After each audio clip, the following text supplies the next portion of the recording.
Hello, this is the second video on adrenal gland anatomy and physiology. In the first video, we went over adrenal anatomy.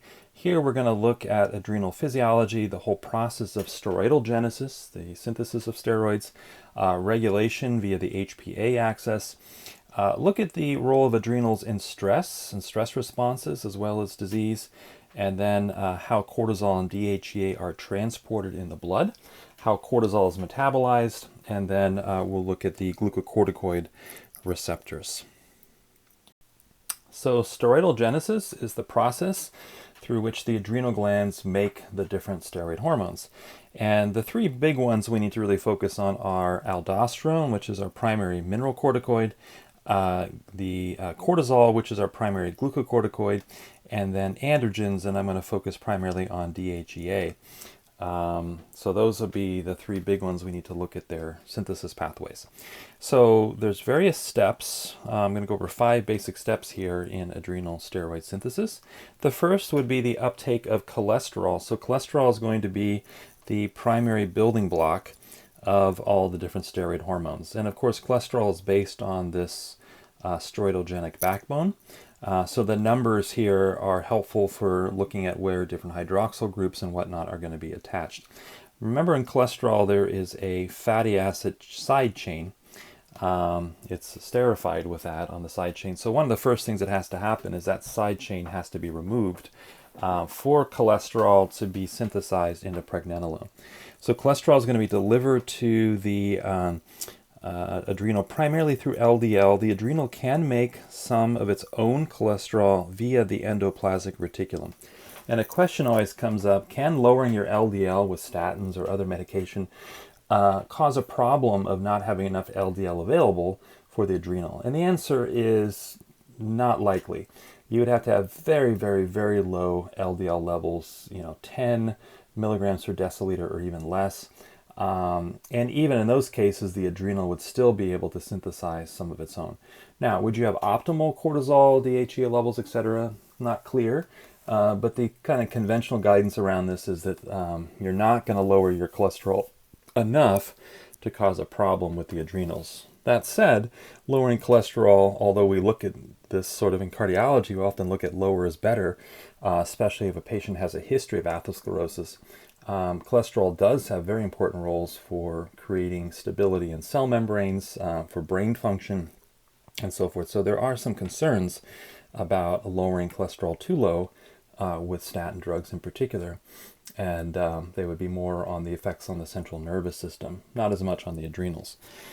So that's step 1, is the cholesterol uptake. Step 2 would be the transport of cholesterol to the inner mitochondria. So in the mitochondria within the cells, those clear cells that are found in the zona fasciculata, there are different steroidogenic enzymes within the mitochondria. There is something called star protein, and star protein is going to move the cholesterol from the outer to the inner mitochondrial membrane. So we have to get the cholesterol in first via LDL. We have to then move it into the mitochondria. And then the very first steroidogenic enzyme to work on that is going to be cholesterol desmolase.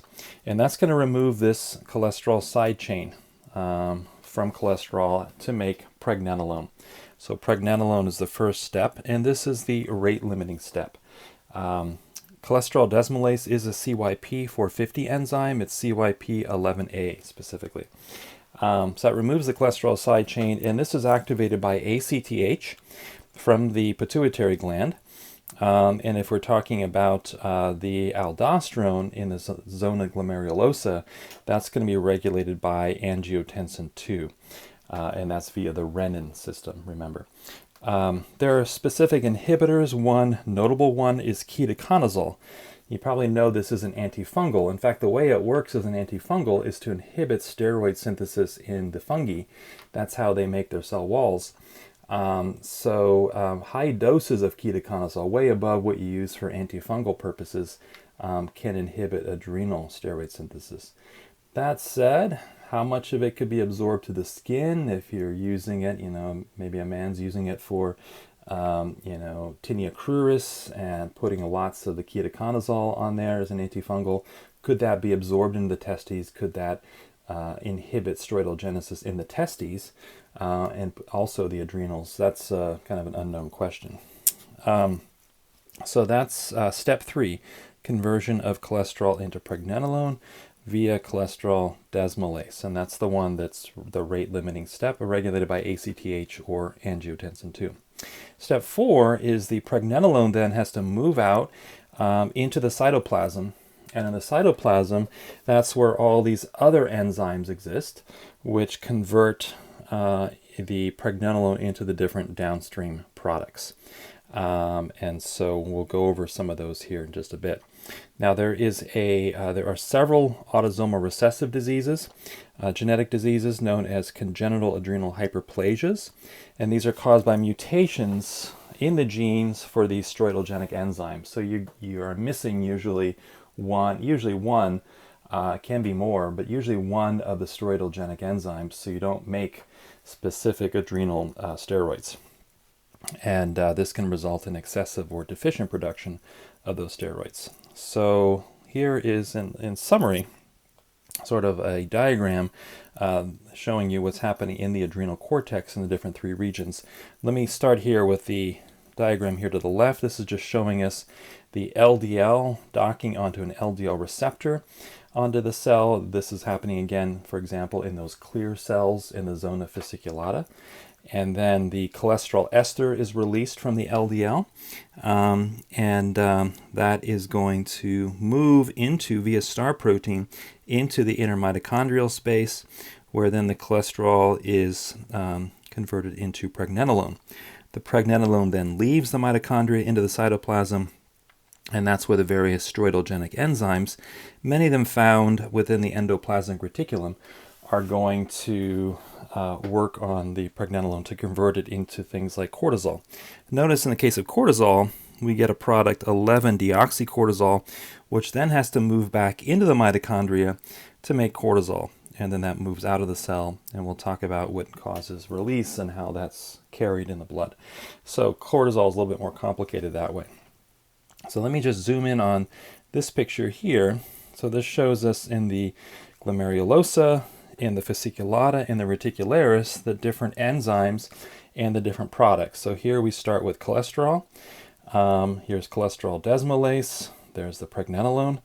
And then in the case of aldosterone down here, 3-beta-hydroxysteroid dehydrogenase makes progesterone, and then 21-hydroxylase makes 11-deoxycorticalsterone, 11-beta-hydroxylase, corticosterone, and then aldosterone. You don't need to memorize all these enzymes, although some of them will be important when we look at the congenital adrenal hyperplasias.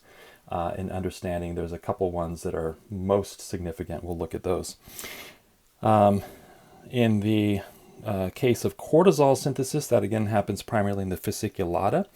The pregnenolone can be converted via 17-alpha-hydroxylase, or the progesterone via the same enzyme, into either 17-hydroxypregnenolone or 17-hydroxyprogesterone. And then 21-hydroxylase converts that into 11-deoxycortisol, and then again 11-beta-hydroxylase into cortisol. Going into the reticularis, the 17-hydroxypregnenolone can be converted via 1720-lyase into dehydroepiandrostenedione. This is the name for DHEA. So DHEA is the next synthesis step here. And then DHEA itself, or from 17-hydroxyprogesterone, we can get androstenedione. And then androstenedione, I mentioned, can be aromatized directly into estrone. This usually happens not in the adrenal, so the androstenedione and DHEA are going to be in the bloodstream. And then in peripheral tissues, aromatase, and we'll look at this in detail in the female reproductive endocrinology section, it can be converted into estrone, that's E1. And then estrone itself can be aromatized to estradiol, which is E2. After menopause, that activity is very slow, so estrone is going to be your primary postmenopausal estrogen in females. Versus premenopausally, we get more estradiol. And this comes directly from testosterone, which comes from androstenedione and so forth. Testosterone can be further converted via the enzyme 5-alpha reductase into dihydrotestosterone.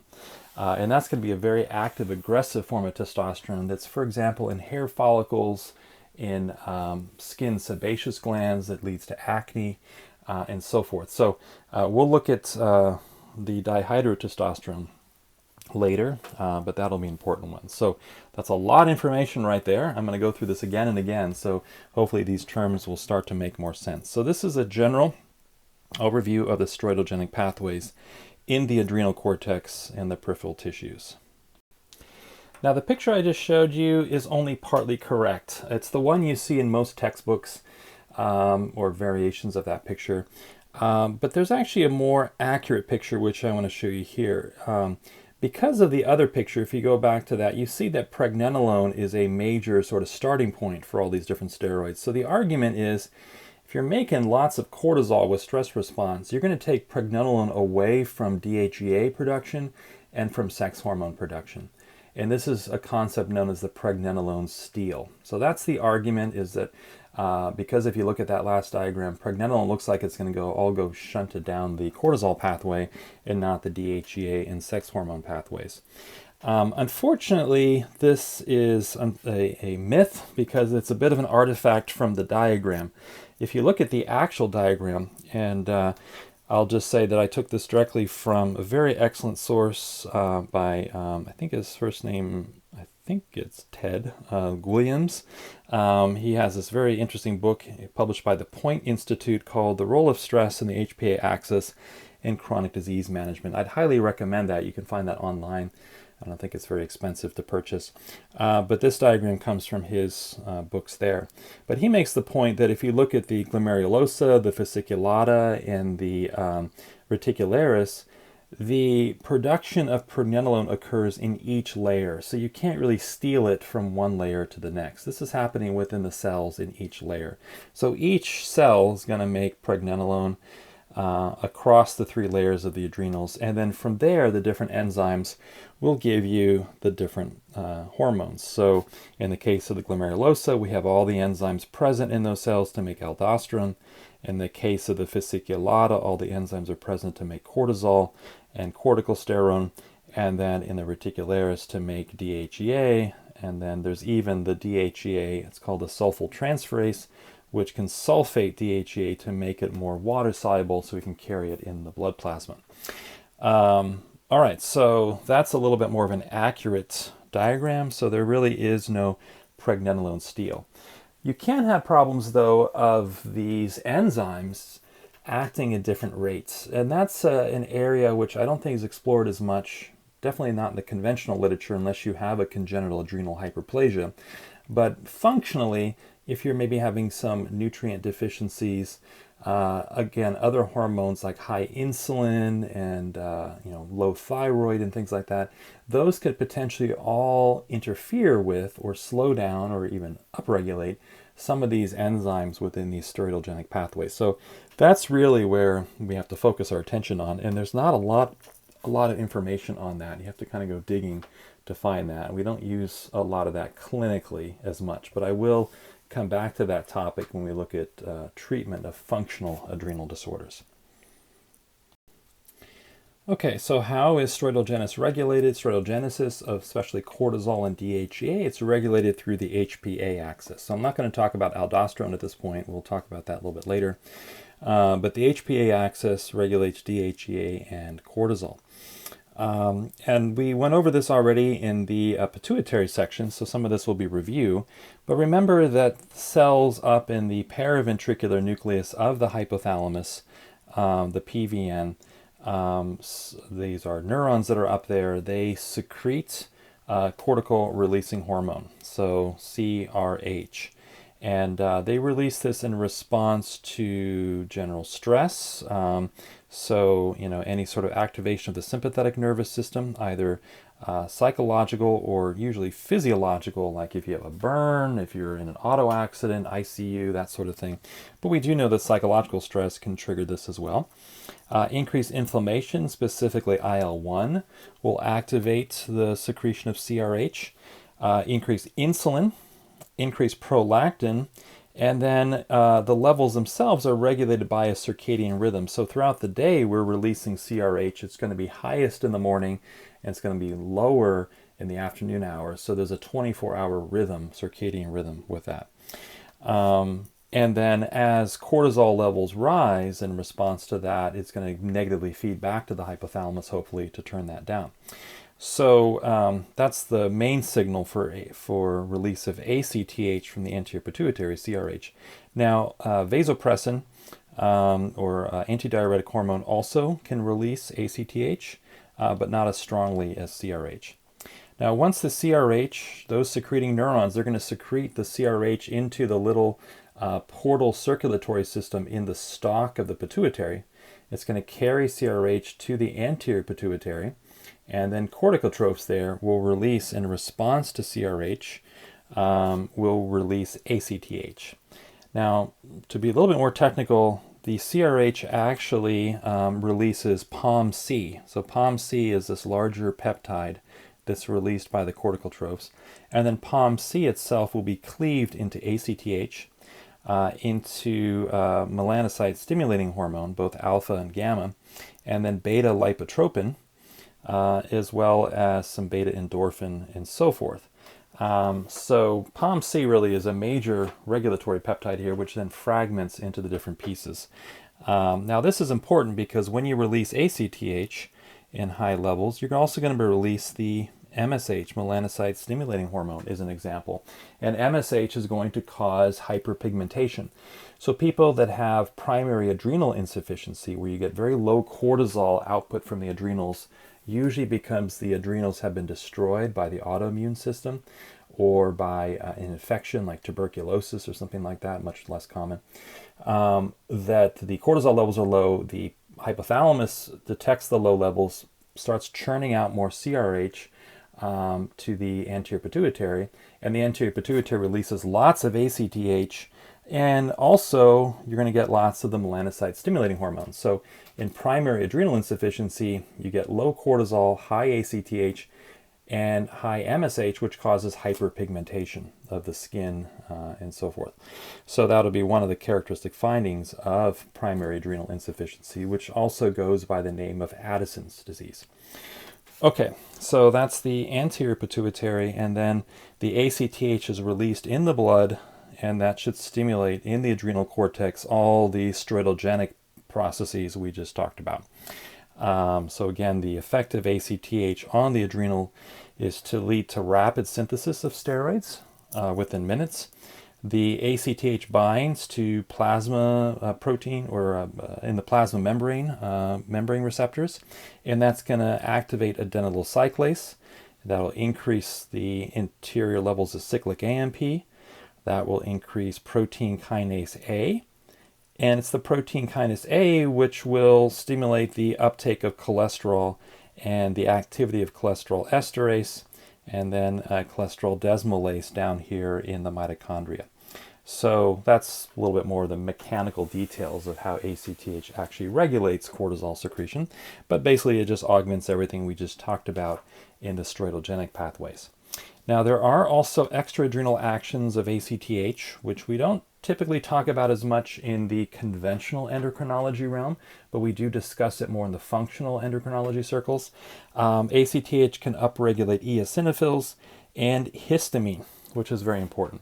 So I often find patients that have a highly overactive HPA axis, they tend to hypersecrete a little bit in response to stressors, tend to have more sensitivity to histamine. So this is something to look at in patients with mast cell activation disorder, allergies of all sorts, any sort of type 1 hypersensitivity.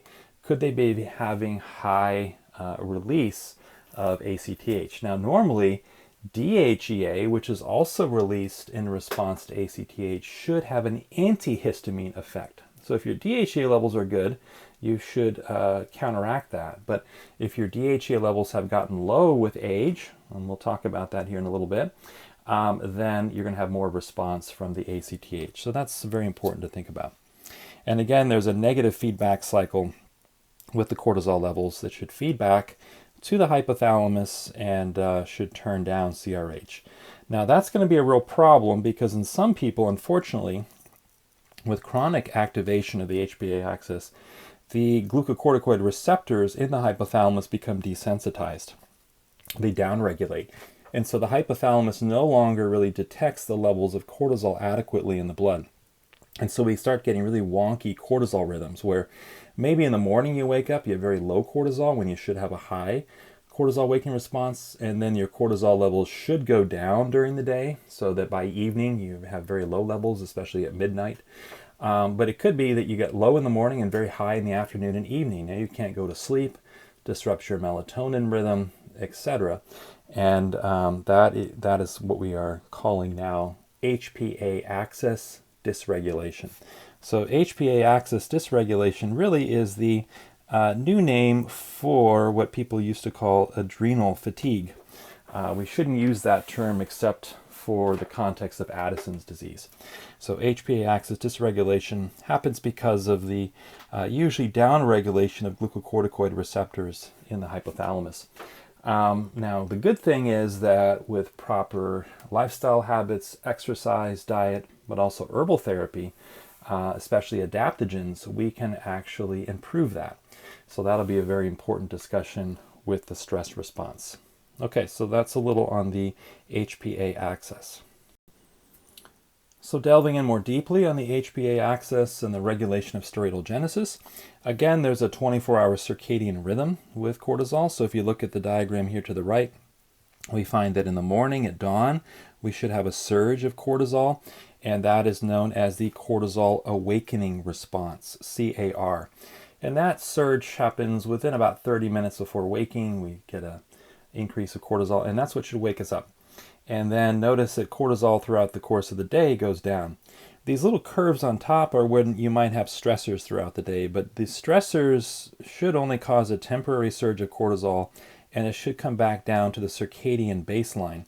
That is a normal cortisol rhythm. So that's the typical kind of findings. And so we should have lowest cortisol around midnight or so, midnight to 3 in the morning. And that's what allows proper melatonin secretion. That also allows the liver to store up glycogen and to really work in that way. And then with the cortisol awakening response, that causes the liver to mobilize glycogen and sugar. And that really starts around 3 a.m. onward. We start to see the liver starting to release glycogen as glucose into the blood.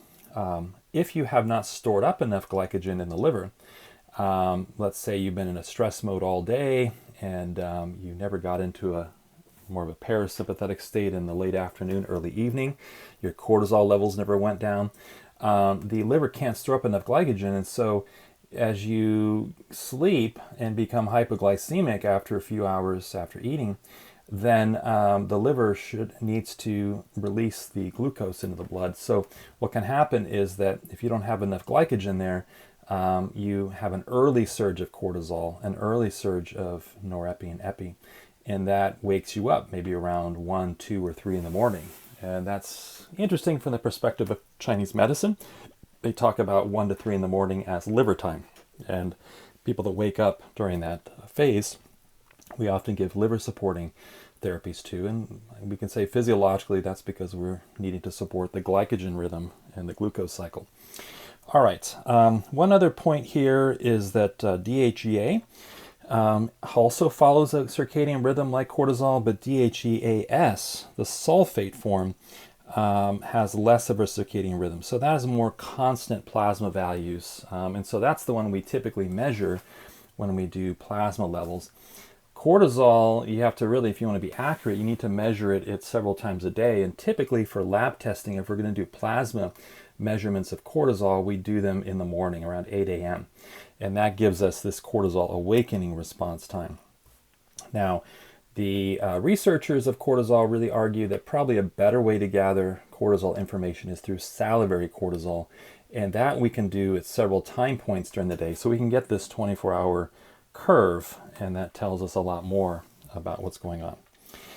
Now, as I mentioned the last slide, with chronic stress and different disease processes, we can develop what's called Hpa Axis dysregulation. And that can be a chronically over or underactivated HPA axis. There's two different possibilities here. So in the case of an overactivated HPA axis, we get atrophy of regions, for example, like the hippocampus in the brain, which causes decreased memory. So this is chronically sort of overactivated, where we maybe get a very high cortisol waking response, a little over-exaggerated. Then we crash, and then we might get another response.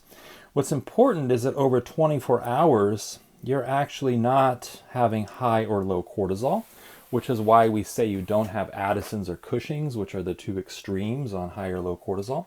You have normal cortisol over 24 hours, but it's being secreted at the wrong times and being released maybe in exaggerated responses. So in the case of an overactivated HPA axis, you can see these high cortisol surges to the brain, which can damage the hippocampus, leading to memory problems, can also damage the amygdala, as I mentioned earlier, causing anxiety, but more chronically depression and other mood disorders. Schizophrenia, we think might be related to this, but bipolar definitely has a relationship to the cortisol rhythms in HPA axis. I mentioned before that one hypothesis now as to how SSRIs are working. The typical hypothesis is that SSRIs really upregulate serotonin. They keep more serotonin in the synapses. But we know that's probably not true. The SSRI effects usually take about 4 to 6 weeks, maybe a little bit longer, to really activate for depression. But we know their effects on upregulating serotonin occurs within 24 hours. So something else is going on. And what we think is happening is that over time, the SSRIs are causing cell protective mechanisms in the hippocampus, in the amygdala to turn on, to protect those regions from excess cortisol. So before we had SSRIs in the late 1960s, the primary hypothesis as to why people got depressed was the cortisol hypothesis. And that's starting to come back again. And we can say we never lost it. We just sort of got focused on serotonin and forgot to think about these other things. So that's an overactive HPA axis. You can also have an underactivated or flattened HPA axis. And we see that in chronic fatigue, PTSD, insomnia, different phases of burnout, career burnout, and so forth. Previously, this was called adrenal fatigue. Again, this is not a good name. The true adrenal fatigue should be Addison's disease, and that can be life-threatening because we can lose adrenal cortex function. And especially with the loss of mineralocorticoids, we can get very, very low blood pressure, very, very low blood sugar, and that can be lead to coma and other things. So that is it's a little bit there on the HPA axis. Now, I had mentioned in the introductory videos that this endocrinologist Hans Selye really is the one who did the pioneering work on the HPA axis back in the 1940s, the 1950s, and sort of elucidated the role of the not just catecholamines, but also adrenal steroids in the stress response. And he put together what we call today the General Adaptation Syndrome, GAS. This is a model for how organisms respond to stress. And this will be very important. We're going to go into this in a lot more detail later. But basically, there are 3 stages to this stress response. So the first stage is the alarm stage. So this is where we get a temporary drop of resistance to stress. And this is usually accompanied by activation of the sympathetic nervous system. So we get a firing of the fight or flight response. So we get lots of adrenal medulla output with epinephrine, lots of sympathetic nerve output with norepinephrine. Slight activation of glucocorticoids, but primarily this is the sympathetic nervous system. That's the alarm stage. Second stage would be resistance phase. Now we get activation of the HPA axis with high cortisol. In the early stages, we also get high DHEA. And that's something that's often overlooked, is when you get high cortisol output, you often have high DHEA output, and that can actually lead to androgenic signs and symptoms in people, like excess acne, facial hair growth, that sort of thing. That's going to be important in women with PCOS. We think about 30% of PCOS patients actually have this problem. They have overactive adrenal androgens, not ovarian androgens. The other 70% have ovarian testosterone elevations, usually from insulin resistance. but about 30% of women with PCOS actually have an adrenal problem, and we think it's partly related to overactivation of the HPA axis. So this would be the resistant stage, overactivated HPA axis. And then the stage 3 would be what Cellier talked about as the exhaustion phase. So if the stressor is removed, then we get recovery. That's ideal. But if the stressor continues, if that allostatic load is not removed, then we have the exhaustion phase. And that's accompanied by a decreased HPA axis. And the sympathetic nervous system also tends to sort of burn out. And we get atrophy over time of the adrenals. That's a little bit more questionable from the conventional perspective today. Do the adrenals really atrophy with chronic stress? Cellier did his studies on laboratory animals in extreme stressful situations, so it's unlikely that it's the same as in people. But we do see changes. For example, the very important ratio is the ratio between cortisol and DHEA. DHEA is secreted usually about 10 times higher than the cortisol levels. Some sources say even higher. With age, though, what happens is your DHEA goes down, but we might still get the same or even elevated cortisol. So the ratio changes. So the ratio actually goes up. So your cortisol goes up, DHEA goes down. So that can be an important measure that happens in the exhaustion phase. So interestingly, when you look at treatments here, we actually have treatments for each of these. So just very quickly from the naturopathic perspective, nervine herbs, things that increase GABA, magnesium, zinc, etc., GABA, would all work on the alarm stage. In the resistance phase, this is where we'd use what we might call sedating or sedative adaptogens. Not a really good name because adaptogens are not sedatives, but things like ashwagandha, bacopa, holy basil would be examples of things. Phosphatidylserine is often used as a phospholipid here. You see that in a lot of products over the counter for stress, cortisol manager, these different things. They would all address this second stage of the stress response. And then what we might call more stimulant or stimulating adaptogens. Again, not a good name because adaptogens are not stimulants, but they raise the HPA axis. This would be the panax, all the ginseng species, including Siberian ginseng, rhodiola, Cotinopsis, Schizandra, and licorice. So these would all tend to work with the exhaustion phase. Different minerals like or vitamins like vitamin C, B5, selenium would also help in that phase. Versus in the sedative phase, in addition to the phosphatidylserine, some sources indicate a possibility of trace element manganese is being helpful there, and even small amounts of lithium. My own experience too is that there's a lot of interest in low-dose naltrexone being used. This is usually 3 to 5 milligrams of naltrexone versus the 60, 70, 80 milligrams used for opiate addiction. The low-dose naltrexone, LDN, is probably working on this second phase, the overactivated HPA axis phase. So it's having an effect on the hypothalamus and the pituitary to re-regulate CRH. So that's been my experience where the LDN fits in. All right, so that's general adaptation syndrome. We'll talk more about that later, but that's important to recognize because a lot of our patients come in with adrenal disorders, but these are not the conventional adrenal disorders, Addison's, Cushing. These are more functional disorders of the HPA axis. And so understanding how to work with the general adaptation syndrome is very important. Okay, so cortisol is a steroid. It is not very hydrophilic, so it needs to be carried in the plasma by a carrier protein. Its half-life in general is about 60 to 90 minutes, depending on the extent of the plasma binding and the rate of activation through metabolism, which we'll talk about here next. The main carrier protein for cortisol is corticosteroid binding globulin, CBG. Not CGG, CBG, binding globulin. And this is produced in the liver, like almost all of your binding globulins are. Progesterone can compete for sites here.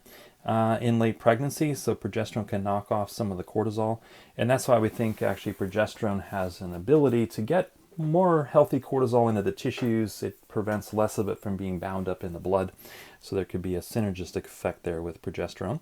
CBG levels are elevated in high estrogen states like pregnancy, using oral contraceptives, liver cirrhosis, etc.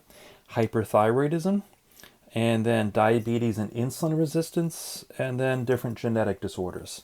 So that would be elevated CBG, and then decreased CBG would be in hypothyroidism, protein deficiency states like liver disease or nephrotic syndrome, and then different genetic disorders as well.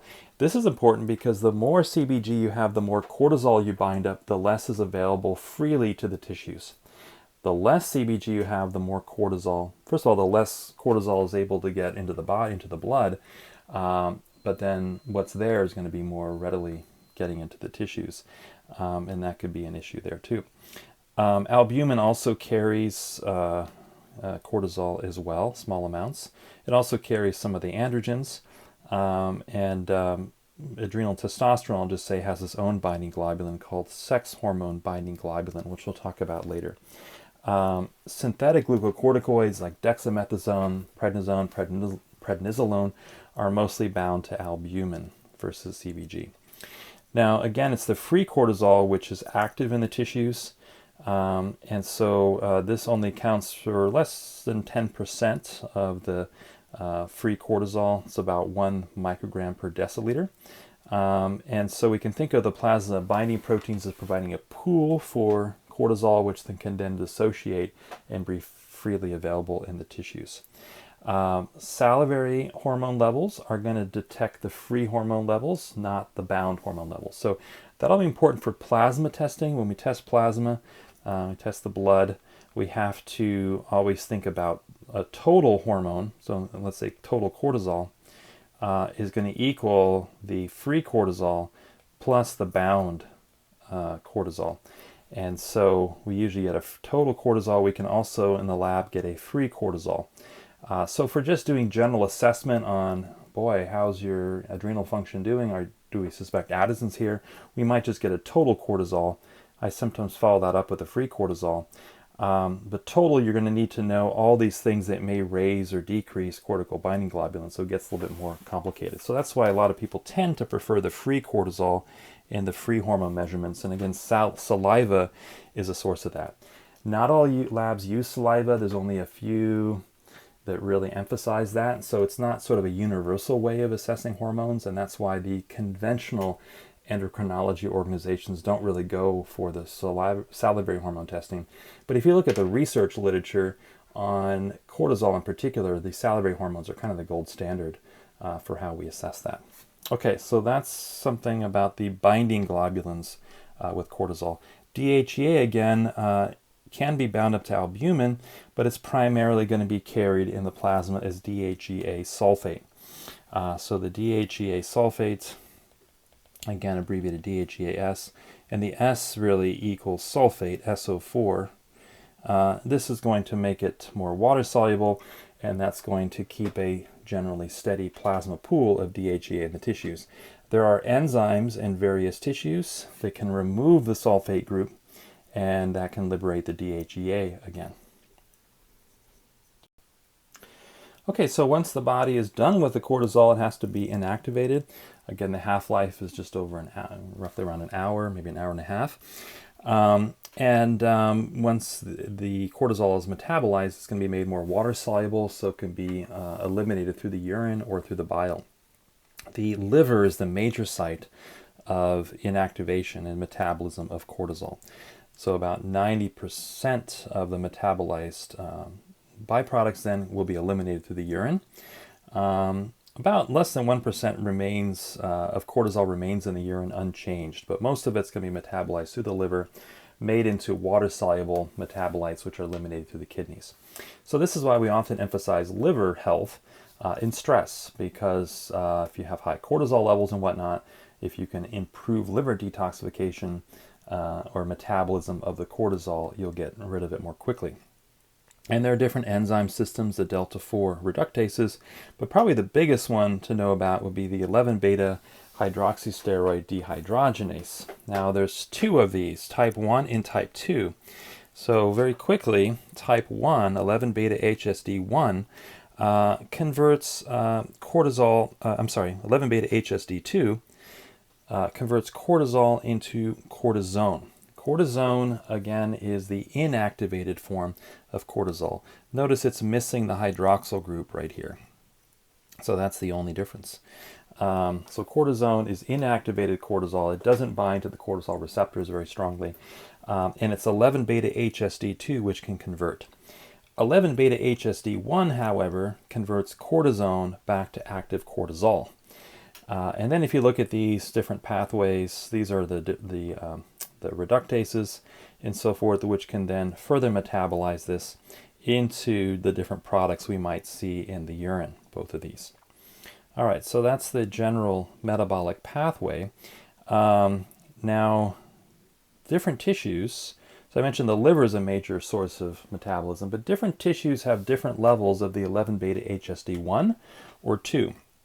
So, for example, skin, adipose, lung, muscle, gonads, all have pretty high levels of 11-beta HSD1, which means that it can reactivate inactivated cortisone back to cortisol. So if you put cortisone cream on the skin, it can convert it into hydrocortisone, which is the active cortisol. We think in adipose, local levels of 11-beta HSD1 can contribute to abdominal obesity. This makes it challenging because if you just measure the cortisol levels in the blood or in the saliva, we're not going to be seeing what's happening in individual tissue compartments. So you can have normal cortisol levels, but in your adipose, there's going to be a lot of 11-beta HSD1. It's going to inactivate any inactivated cortisone back into active cortisol, and that's going to act locally. And that won't get into the blood or the saliva or urine. So this is where it gets really complicated with hormones, and especially with hormone testing, is that local tissues can have their own hormone effects. Similarly, in the kidneys, the colon, and the salivary glands, mostly the kidneys, there's a lot of 11-beta HSD2, and that's going to further inactivate, again, the cortisol into cortisone. And this is important in the kidneys because cortisol has a weak mineralocorticoid effect, which can cause sodium retention and increase blood pressure.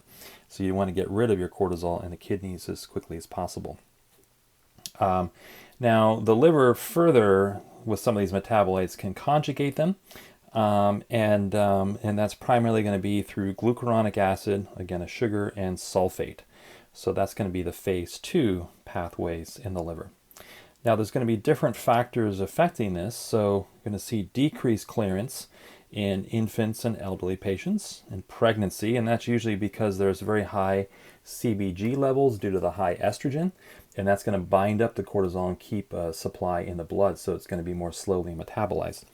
Chronic liver disease, again, usually because of high estrogen and the poor detox, hypothyroidism, and starvation and malnutrition. The hypothyroidism is probably because it is decreasing the clearance through the liver. One of the main determinants of how quickly the liver can detox things is thyroid hormone.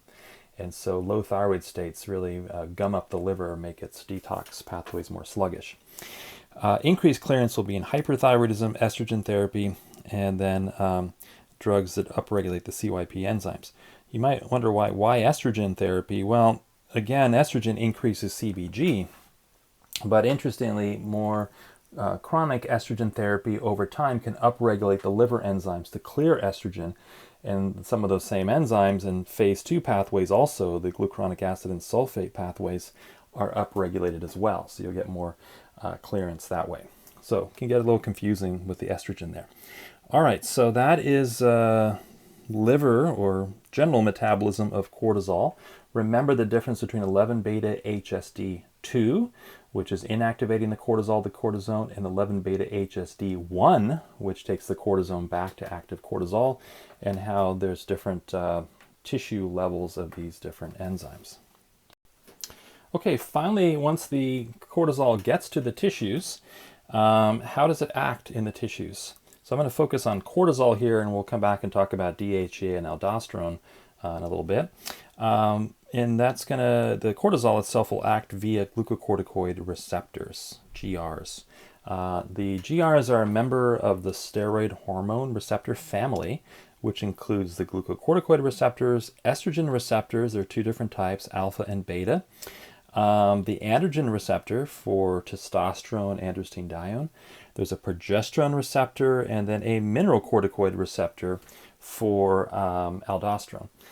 Unfortunately, we have not discovered yet a DHEA receptor, but I'll talk about DHEA in the next little video. It's more complicated. It works through a number of secondary effects to exert its actions. So that's still a big mystery. Is there an actual DHEA receptor? If there is, it hasn't yet been discovered. But DHEA does have very profound effects on cell function. Now, glucocorticoid receptors are found in nearly every cell of the body.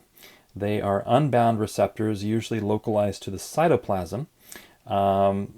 Genetically, the genes for these are found on chromosome 5, and usually they are found in the cytoplasm bound to heat shock proteins, HSP90 and HSP70, to help protect them and kind of prepare them for use.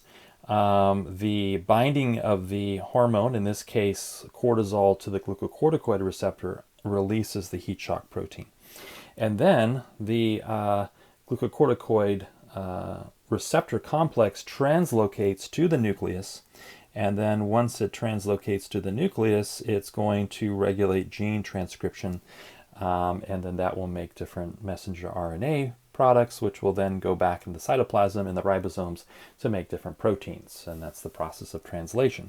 So these are what are called genomic cell signaling pathways. This is a slower pathway. It takes a couple of days for this effect to activate. We also know with all of these steroid hormones, there are also what we call non-genomic effects.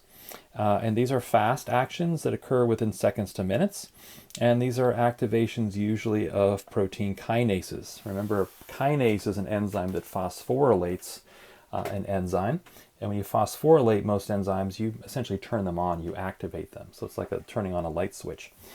So note that phosphorus is an interesting role there. We think of phosphorus with ATP, of course, but phosphorus in kinases is very important for activating cell function. So it's almost like a little molecular fingerprint. Whenever cells are really active, they're phosphorylating through the kinases. All right, so that's the genomic and non-genomic. We'll see with some of these other steroid hormones that they actually have plasma membrane receptors as well. So there is a plasma membrane estrogen receptor in addition to the steroid receptor. And we don't really know what those do, except that they probably regulate non-genomic cell signaling in some way. So we'll come back to that when we look at the estrogen and the androgens. The various agonists to the glucocorticoid receptors would be cortisol, any synthetic glucocorticoids like prednisolone, dexamethasone, etc. And then corticosterone and aldosterone. So aldosterone has a weak effect on the glucocorticoid receptor. Similarly, the cortisol has a weak effect on the aldosterone receptor, which means that cortisol has aldosterone-like effects. I should say that going back to the metabolism of cortisol, remember 11-beta HSD1 is the 11-beta HSD2, is the enzyme that converts cortisol to inactive cortisone. And then 11-beta HSD1 is the enzyme that goes the other way, activates cortisone back to active cortisol. Turns out that licorice, interestingly, inhibits the 11-beta HSD2 and probably also accelerates 11-beta HSD1. So licorice keeps more cortisol around, and that is specifically the glycyrrhetinic acid in licorice. And that's why I talked about licorice being more of a stimulating adaptogen. It actually increases the cortisol levels in this way. So this one actually does directly increase cortisol by preventing its metabolism into cortisone. The problem of licorice is when you get more cortisol, you have more aldosterone-like effects because it's going to work at the aldosterone receptor, and that causes potentially in some people more salt retention, more hypertension. and that's why we talk about licorice can potentially raise your blood pressure. The reality is you have to take a fairly large amount, and this came out of studies looking at people taking grams of licorice root extract that had the glycerogenic acid for things like peptic ulcer. The licorice has a protective role on the GI mucosa, and so we found some of those people got high blood pressure, but the typical amounts used, for example, in Chinese herbal formulations and whatnot, are usually not enough, even in hypertensive patients, to create too much of a problem. But that's something to always consider, is the effect of licorice and whether or not it'll keep more cortisol around and act at the aldosterone receptor.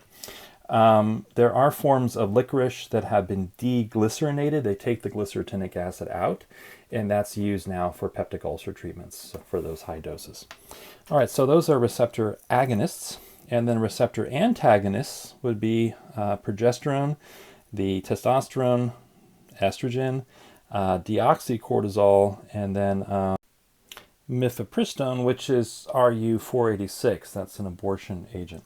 So all of these are antagonists. But this is interesting where the sex hormones all work to sort of antagonize cortisol at its receptor. So in hypercortisolism states, the sex hormones, especially progesterone, can have a therapeutic benefit there. But really in those hypercortisolism states, we don't want to be increasing, like I know of many physicians who use natural progesterone supplements, transdermal creams or oral micronized progesterone, sometimes just for regulating that stress response, and that's really not an appropriate use of it. We really want to, in those cases, decrease the HPA axis. That would be through those more sedating adaptogens, or increase liver clearance and liver detox. That would be more of a better way of dealing with that. All right, so that's a wrap on the physiology of kind of steroid synthesis, how steroids are, in this case cortisol, conveyed throughout the body, and then how they're metabolized, and then their binding, their receptors. In the final video in this series, I'm going to go over all the individual adrenal hormones in more depth so that you have a better understanding of that.